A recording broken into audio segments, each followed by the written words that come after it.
Ready to move in premium triplex villas at Kollur APR Projects. MLC కవితను తీహార్ జైలుకు తరలిస్తున్నారు. ఆమెకు ఏప్రిల్ 9 వరకు రిమాండ్ విధించారు.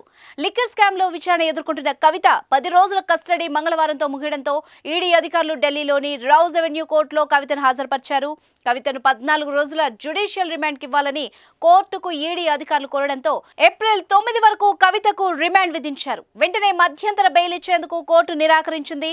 కవితను తీహార్ జైలుకు పంపుతున్నట్టు తెలియడంతో బీఆర్ఎస్ శ్రేణులు షాక్ కి గురయ్యారు.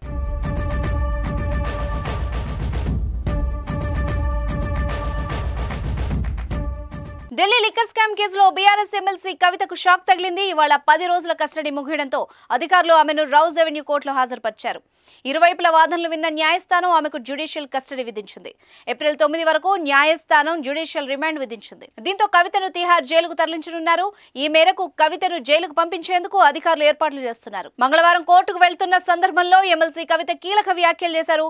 కేసు నుంచి కడిగిన ముత్యంలా తాను బయటకు వస్తానని చెప్పారు.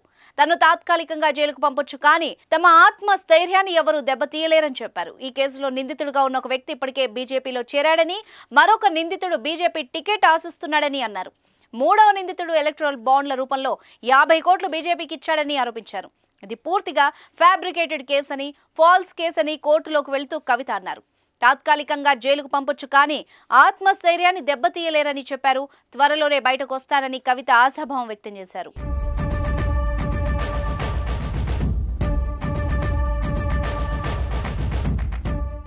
సుమన్ టీవీలో మీ పర్సనల్ అండ్ బిజినెస్ ప్రమోషన్స్ కోసం కింది నెంబర్కి కాంటాక్ట్ చేయండి.